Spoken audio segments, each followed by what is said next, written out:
नाज़रीन मोहतरम, जिस शख्स के पास ज़रूरियात ज़िंदगी को पूरा करने के लिए पैसे मौजूद नहीं, इसके लिए ज़िंदगी काफ़ी मुश्किल होती है। लेकिन कब किसकी ज़िंदगी बदल जाए इस बारे में कुछ कहा नहीं जा सकता। ये 5 साल का बच्चा जिसका नाम सैरो था, ये एक गरीब घराने में पैदा हुआ। इसका भाई ट्रेन स्टेशन पर मौजूद ट्रेन की बोगियों को साफ करता था, जबकि इसकी वालदा फैक्ट्री में काम करके 2 वक्त की रोटी कमाती थी। जब इसका बड़ा भाई और माँ नाइट शिफ्ट के लिए जाते तो सैरो को बिस्तर पर सुला कर जाना पड़ता था। लेकिन इस बदकिस्मत दिन सब कुछ तब्दील हो गया। इस दिन जब इसके बड़े भाई की नाइट शिफ्ट का वक्त आया तो उसने अपने भाई को सुलाना चाहा, लेकिन आज न जाने क्यों इसे नींद नहीं आ रही थी। उसे आज भी भाई के चले जाने के बाद घर में अकेले रहने से खौफ आ रहा था। उसने अपने भाई से मिन्नत की कि वो भी इसे अपने साथ जॉब पर ले जाए। उसके भाई ने छोटे भाई की हालत देखकर हामी भर दी और दिल में सोचा आज वो जल्दी काम खत्म करके अपनी माँ के घर वापस आने से पहले ही आ जाएंगे और यूं इसकी माँ को भी नहीं पता चलेगा कि वो सैरो को भी अपने साथ लेके गया था और यूं सैरो का भी दिल बहल जाएगा। आखिर उसने सैरो को अपने सामने साइकिल पर बिठाया और वहाँ से चला गया।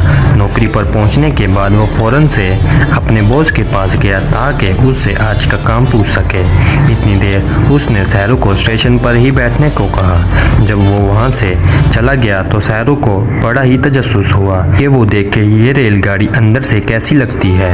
वो एक रेलगाड़ी पर चढ़ गया। कुछ देर इधर उधर घूमने के बाद एक जगह बैठ गया और इसे नहीं पता चला कि कब इसकी आंख लग गई। जब वो जागा तब रेलगाड़ी चल रही थी। उसे गाड़ी से उतारने वाला कोई नहीं था। इसे तो अब ये भी नहीं पता था कि उसने उतरना कहाँ है। आखिर वो अपने घर से बहुत दूर इस शहर में उतर गया, जहाँ उसे ये बताया गया था कि अब ये रेलगाड़ी इससे आगे नहीं जाएगी और उसे अब रेलगाड़ी से उतरना ही होगा। इसके सामने एक मारूफ तरीन शहर था, जिस शहर में कोई किसी की परवाह नहीं करता था और वहाँ इसके देहात जैसा माहौल बिल्कुल भी नहीं था। सैरो को कोई अंदाज़ा नहीं था कि वो कहाँ है और अब कैसे अपने घर वालों के पास पहुँचेगा। दिन को सैरो इधर उधर घूमता रहता और जहाँ भी रात हो जाती वहाँ सो जाता। सैरो को अब अपने जैसे लवारिस लड़के मिल चुके थे। एक दिन कुछ नामालूम लोग आए, इसे और इसकी तरह बाकी लड़कों को अपनी गाड़ियों में लादने की कोशिश करने लगे। इसको नहीं पता था कि ये सब लोग कौन हैं, इसलिए उसने वहाँ से भागने में ही बेहतरी समझी। गाँव की मुशक्कत भरी जिंदगी ने उसे जिस्मानी तौर पर काफ़ी मजबूत बना दिया था, इसलिए वो इन लोगों से भागने में कामयाब हो गया। अब उसे अपने घर से दूर कई दिन हो चुके थे और अब भूख और थकन से निढाल हो रहा था। एक दिन वो एक रेस्टोरेंट के बाहर बैठा एक शख्स को खाना खाते देख रहा था। वो जिन निगाहों से इस शख्स को देख रहा था वो इस शख्स से भी छुप ना सका। ये शख्स इस तक आया और इससे पूछने लगा कि तुम इस हालत में कैसे पहुंचे और तुम्हारा खानदान कहाँ है। उस शख्स के इन सवालात का सैरो के पास कोई जवाब ना था, क्योंकि वो इतना छोटा था कि किसी को जवाब देना इसके बस की बात नहीं थी। वो इस बच्चे को लेकर एक यतीम बच्चों की मदद करने वाला इदारे में चला गया। ना तो उसको अपने गांव का नाम याद था और ना ही इसको अपने वालिदैन का नाम आता था, इसलिए उसके वालिदैन को ढूंढना बेहद मुश्किल था। इस इदारे ने सैरो को अपने पास रख लिया। एक ऑस्ट्रेली जोड़ा इस अरसे में एक बच्चे को अडॉप्ट करने इंडिया आया हुआ था और जब इन्होंने इस बच्चे की तस्वीर देखी तो इन्हें ये बहुत पसंद आया।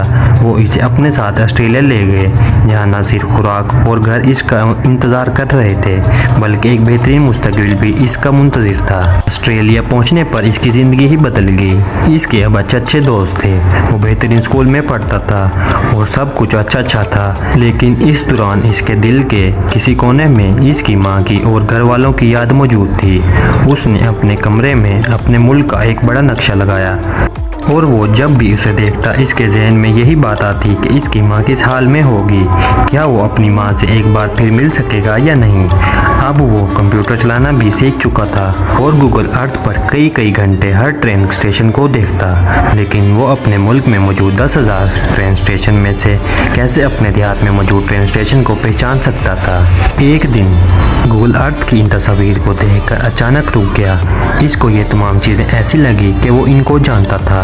वो मौजूद रेल स्टेशन की पटरी के साथ फव्वारा जिसमें वो बचपन से खेला करता था, वो फव्वारा इसकी आंखों में एक चमक सी ले आया।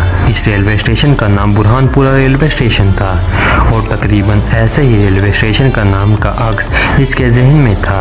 इसने वहाँ पर मौजूद अपने देहात के फेसबुक ग्रुप से रब्ता किया तो इन्होंने भी इसकी हाँ में हाँ मिलाई कि शायद इस जगह के पास ही इसका घर हो। उसने बगैर वक्त ज़ाया किए जहाज़ का टिकट लिया और अपने घर वालों को देखने के लिए अपने मुल्क का रुख किया।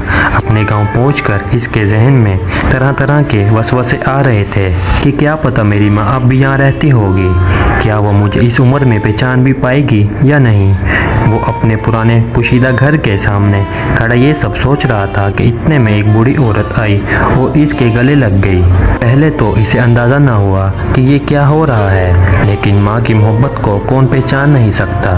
अब इन दोनों को पूरी दुनिया मिल चुकी थी, लेकिन फिर भी अपनी माँ की ज़िंदगी आसान करने के लिए उसने अपनी माँ को एक नया घर खरीद कर दिया और अब ये हर महीने अपनी माँ को बाकायदगी से पैसे भेजता है ताकि फिर से इसकी माँ को काम ना करना पड़े। उसने अपनी ज़िंदगी पर एक किताब भी लिखी है। तो दोस्तों, अगर वीडियो अच्छी लगी हो तो लाइक और शेयर ज़रूर करें।